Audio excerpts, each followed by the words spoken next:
Cinturón de seguridad. A pesar de ser el elemento de seguridad pasiva más antiguo de los que tiene un vehículo, el cinturón de seguridad sigue siendo el mejor aliado de quien viaja en automóvil. Los expertos estiman que su uso reduce al menos entre un 40 a un 50% el riesgo de perder la vida en un accidente. Los cinturones sujetan el cuerpo y limitan su desplazamiento en caso de sufrir un accidente. De esta manera, evitan que los cuerpos de los pasajeros golpeen con lo que tienen delante o que en caso de impactos violentos salgan disparados fuera del vehículo. Incluso ante una maniobra brusca, el cinturón de seguridad evita al conductor perder su posición para poder controlar los pedales y el volante. En 1959 se instaló el primer cinturón de seguridad de 3 puntos en un vehículo como equipo de serie. Sucesivas investigaciones han ido mejorando su eficacia. Posteriormente, la incorporación de enrolladores y pretensadores ha permitido que el cinturón mantenga al ocupante sujeto al asiento en caso de un frenado brusco, dejándole en libertad de movimiento el resto del tiempo. Un uso correcto del cinturón de seguridad exige colocar la banda horizontal lo más abajo posible, entre la pelvis y los muslos, nunca sobre el abdomen. La banda diagonal debe sujetar el hombro apoyándose en la clavícula a la mitad entre la misma y el cuello. Las mujeres embarazadas obtienen más beneficios que incomodidades en el uso del cinturón de seguridad. Es muy importante utilizarlo de forma correcta, situándolo entre los senos y lo más abajo posible sobre las caderas. No se debe dejar que la sección abdominal del cinturón se ciña sobre el vientre porque podría dañar al bebé. Es importante no recurrir a pinzas, rellenos o almohadillas para reducir la incomodidad al utilizarlo. Bolsa de aire. La bolsa de aire es un mecanismo consistente en una bolsa inflable que amortigua el posible impacto de los ocupantes de un vehículo contra las partes internas del mismo. Por lo general, el mecanismo consta de una pequeña carga explosiva que se hace detonar mediante una chispa. El gas resultante de esa explosión es el que infla la bolsa. El proceso de inflado de una bolsa de aire dura entre 20 y 40 milisegundos, el mismo tiempo que tardamos en pestañear. Actualmente, las bolsas de aire podemos encontrarlas en el volante, en el tablero, en los soportes laterales, en los paneles de las puertas, en los laterales de los asientos, sobre las ventanillas, etc. En los próximos años, veremos bolsas de aire en el piso, destinados a las extremidades inferiores de los ocupantes, en el cofre, para proteger a los peatones, o en la banda de los cinturones de seguridad de la parte trasera. Debemos adoptar una correcta posición al volante, ya que situarnos muy alejados de este reduce la efectividad de la bolsa de aire. Si nos acercamos demasiado, podemos sufrir lesiones causadas por la misma bolsa al desplegarse. Según estudios recientes, su uso reduce en un 20% el riesgo de lesiones mortales tanto para conductores como para los pasajeros delanteros. Por lo tanto, es un sistema muy recomendable, aunque si no va acompañado de un uso correcto del cinturón de seguridad, su activación podría causar graves lesiones a los ocupantes del vehículo. Posición del conductor.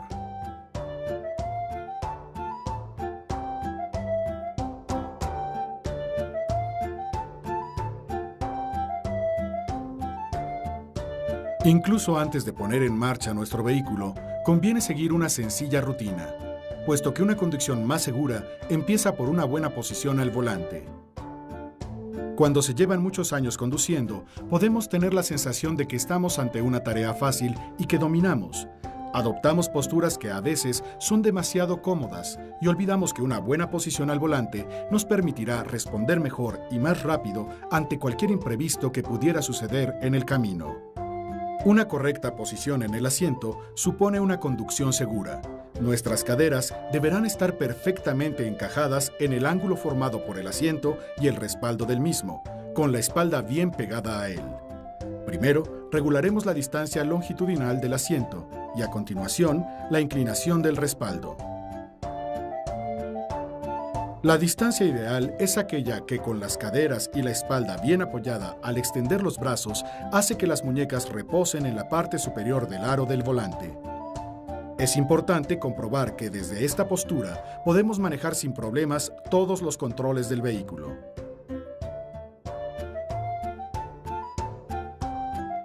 Para ajustar los espejos laterales exteriores y el retrovisor, comenzaremos ajustando este y orientándolo de tal forma que se observe el vidrio trasero de forma equilibrada y la línea del infinito de la vía por donde circulamos. Los espejos laterales exteriores deberán abrirse de tal forma que podamos observar los puntos ciegos que crea el espejo retrovisor, ampliando así nuestro campo de visión y mejorando nuestra seguridad. El cinturón correctamente colocado y ajustado, los espejos alineados y el reposacabezas un poco más alto del nivel de la nuca nos permitirán formar una unidad con el vehículo, lo que nos ayudará a sentir y controlar mejor el vehículo. El cinturón de seguridad siempre debe estar correctamente abrochado en cualquier tipo de circunstancia. Deberá estar tenso. La banda abdominal deberá estar igualmente ajustada y tensa. Es muy importante recordar que no se debe instalar ningún sistema o elemento extra al cinturón de seguridad, ya que esto podría obstaculizar su correcto funcionamiento.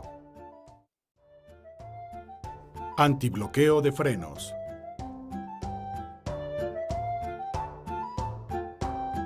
Popularmente conocido como ABS, el sistema antibloqueo de frenos es un dispositivo que evita el bloqueo de las llantas aunque el conductor aplique la máxima presión al pedal de freno. Unos sensores instalados en las ruedas del vehículo miden la velocidad de giro todo el tiempo. Si durante el frenado una rueda llega a su límite de bloqueo, en ese momento deja de girar y es arrastrada la llanta sobre el pavimento. El sensor envía una señal a un dispositivo electrónico que a su vez calcula cuánto y cómo se debe reducir la presión en el frenado de esa rueda para que el bloqueo no llegue a producirse. La principal ventaja del ABS es que mejora el frenado, reduciendo en algunas situaciones la cantidad de metros necesarios para detener el vehículo. Además, disminuye las posibilidades de pérdida de control, ya que al no producirse el bloqueo, permite mantener el dominio sobre la dirección durante el frenado, sin necesidad de quitar el pie del freno. Para obtener la máxima eficacia del ABS en una emergencia, frene a fondo sin reducir la presión sobre el pedal hasta que el coche se haya detenido completamente. Pise al mismo tiempo el pedal del clutch para evitar que el funcionamiento del motor pueda aumentar la distancia de frenado. Manejo del volante.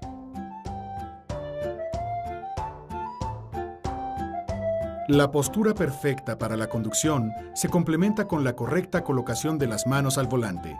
Estas deben ir siempre que circulemos en línea recta, en una posición similar a las que adoptan las manecillas de un reloj, situadas entre las 9:15 y las 10:10.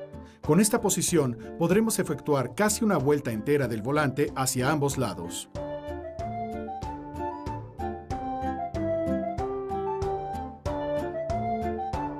Cuando nos enfrentamos a curvas de un radio corto, el movimiento de las manos es el siguiente.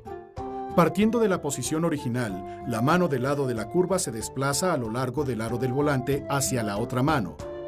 Toma el volante y tira de él, a la vez que la mano contraria afloja para permitir su paso.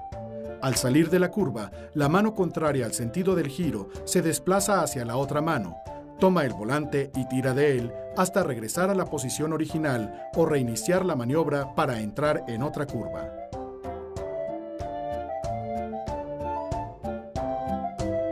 Al circular por una zona de curvas entrelazadas, debemos anticipar la mirada para buscar los puntos de referencia de las curvas siguientes.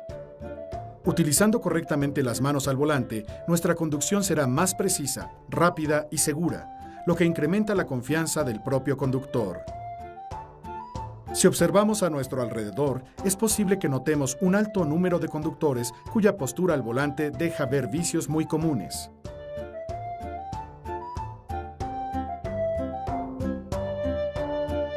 Todas estas posturas tienen el inconveniente de que, en caso de emergencia, obstaculizan nuestra capacidad de movimiento para reaccionar a tiempo.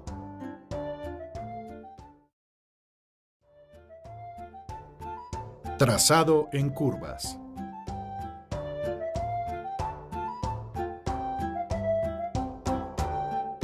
En la conducción, el recorrido que realiza un vehículo a su paso por una curva se le denomina trazado.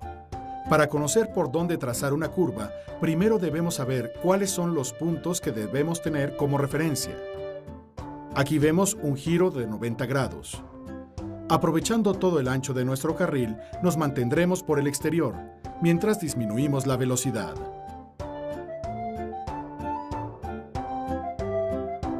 El punto de giro, representado con la letra A, es aquel desde el que alcanzamos a ver la salida de la curva y desde el cual iniciamos el movimiento del volante buscando la próxima referencia, el vértice interior de la curva o punto de contacto indicado con la letra B. Entre el vértice interior y el punto de salida, señalado con la letra C, tenemos una zona donde empezamos a enderezar la dirección al tiempo que aceleramos progresivamente para salir de la curva. Según su radio, podemos distinguir 4 tipos de curvas. La forma más sencilla corresponde a la curva rápida que encontramos en cualquier autopista o carretera de buen trazado. Para ello, nos aproximamos por la parte exterior del carril con el fin de acercarnos progresivamente al vértice interior y salir acelerando hacia el exterior de la curva.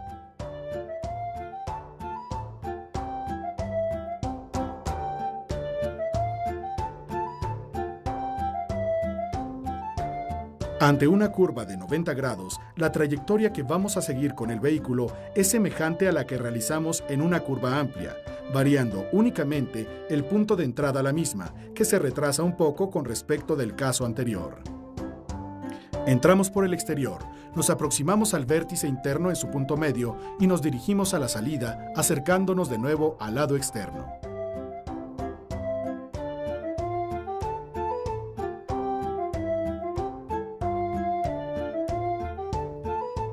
Aumenta el grado de dificultad cuando nos encontramos ante un giro de 180 grados, lo que se conoce como una horquilla. En esta situación, nos acercaremos por el borde exterior de nuestro carril mientras disminuimos la velocidad. Cuando estemos cerca de la salida de la curva a la vista, nos dirigimos hacia el vértice interior de la curva y aceleramos al tiempo que vamos aproximándonos de nuevo al lado externo.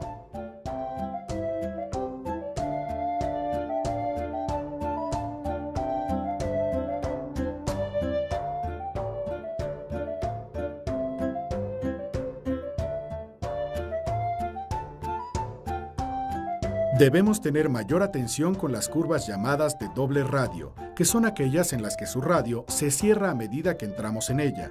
Una forma correcta de afrontarla sería tomar el primer tramo por la parte exterior y cuando veamos el final, girar hacia el punto interior para llegar a la salida acelerando, al mismo tiempo en que nos dirigimos a la parte externa de la curva. Si nos acercamos al interior de forma precipitada, no sucederá que, cuando consideremos que ya hemos salido de la curva, todavía nos faltará un tramo por recorrer.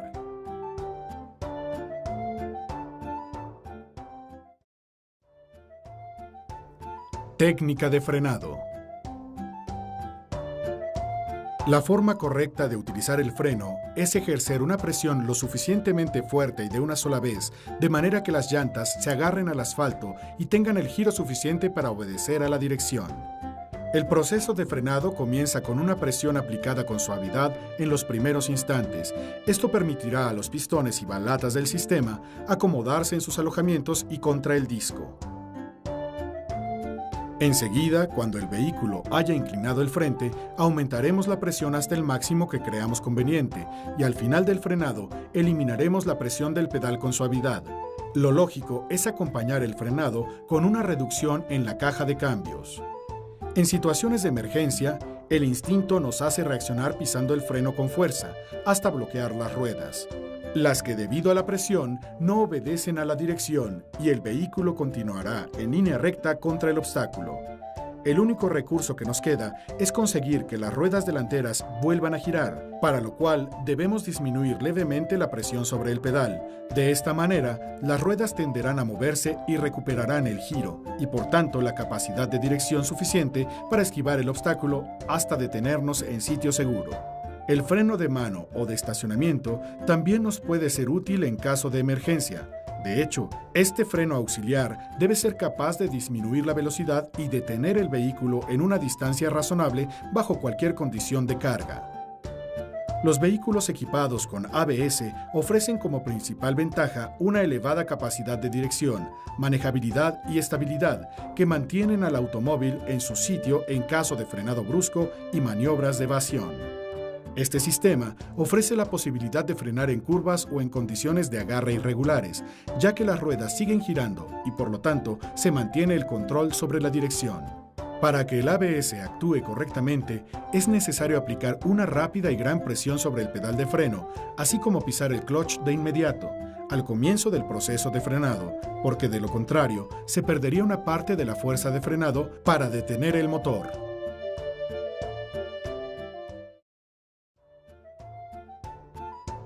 Reposacabezas. El reposacabezas tiene como objetivo controlar el desplazamiento de la cabeza en relación con el tórax y reducir, en caso de accidente, el riesgo de lesión en las vértebras que forman el cuello. Funciona como complemento del cinturón de seguridad. En un choque frontal, el cuerpo se desplaza hacia adelante para luego regresar bruscamente hacia atrás.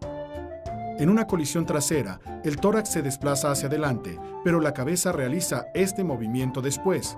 Primero va hacia atrás y luego hacia adelante, en un movimiento de vaivén o zigzag que se denomina latigazo cervical.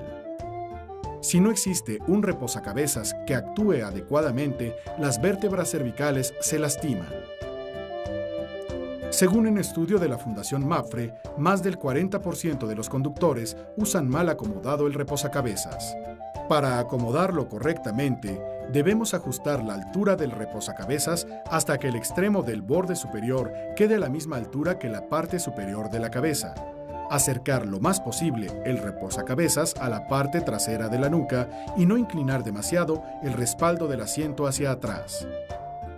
Mucho más eficaces se han mostrado los reposacabezas llamados activos. En estos, el asiento y el reposacabezas actúan al mismo tiempo en forma conjunta. Recientemente, existe en el mercado un sistema que, en caso de colisión, desplaza automáticamente el reposacabezas hacia arriba y hacia adelante. Control en suelo deslizante. Resbaloso. La inercia de un coche al entrar en una curva cualquiera origina una fuerza lateral que tira del vehículo hacia el exterior. Si nos encontramos en una zona de pavimento resbaloso, la adherencia de las llantas giradas en el sentido de la curva creará otra fuerza de menor intensidad que contrarrestará a la primera. La resultante de ambas obliga al vehículo con las ruedas derrapando a describir una trayectoria más amplia de la que le correspondería si la curva no fuera resbalosa. En esta situación, el vehículo gira menos de lo que le demandamos con el volante. Este comportamiento se denomina subviraje. Para evitar que en una curva nos sigamos de frente, lo mejor es disminuir la velocidad antes de entrar en ella.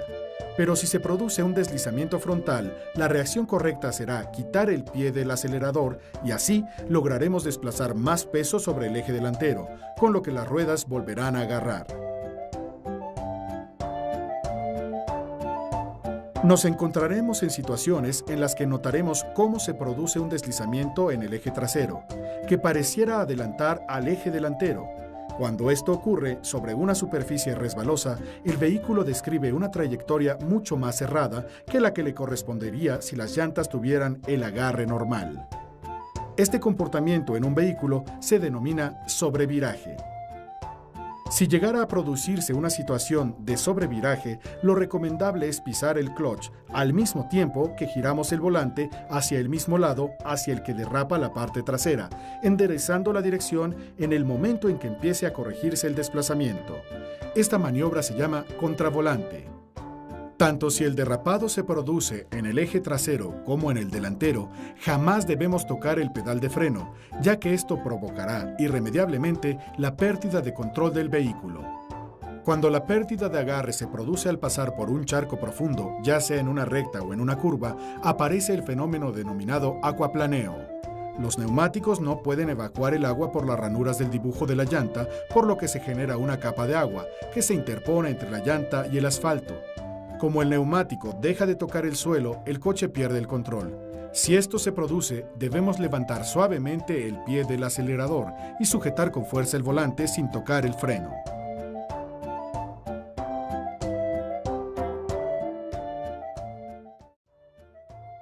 Conducción en ciudad. Manejo defensivo. La circulación en las ciudades nos exige como conductores una absoluta concentración respecto del tránsito que nos rodea y una desarrollada capacidad para anticipar las reacciones de otros conductores, algo que es conocido como manejo defensivo. Una gran densidad de vehículos, mayor concentración de señales e indicaciones y la presencia de peatones nos obliga a alertar nuestros sentidos a la hora de conducir en la ciudad. Para poder intuir las reacciones de los vehículos que nos rodean, es necesario prestar mucha atención a las condiciones de la circulación y estar atentos al tránsito a nuestro alrededor con la ayuda de los espejos laterales y el retrovisor. Con un poco de práctica, no será difícil anticipar ese cambio de carril sin aviso que realizará el coche de nuestra izquierda ante una intersección, o la aparición de un peatón en la calzada junto a ese autobús que se encuentra detenido. La observación y concentración juegan un papel fundamental. En una maniobra, las decisiones del conductor implican una alteración de las circunstancias normales del tránsito de otros vehículos, cuyos conductores pueden verse sorprendidos, lo cual supone siempre una situación de riesgo.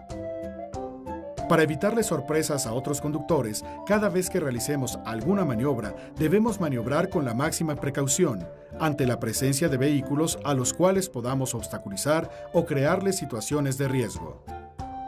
Íntimamente ligada a esta anticipación está nuestra capacidad de reacción para evitar incidentes propios del tránsito urbano, como los pequeños roces o los atropellos.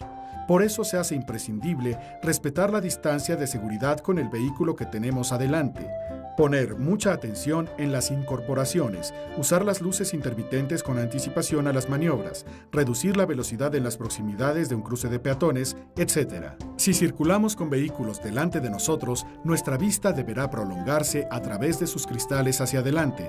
De esta forma, podemos darnos cuenta cuando se encienden las luces de freno de los vehículos que circulan por delante de nosotros y así decidir nuestras acciones en consecuencia. Iluminación inteligente.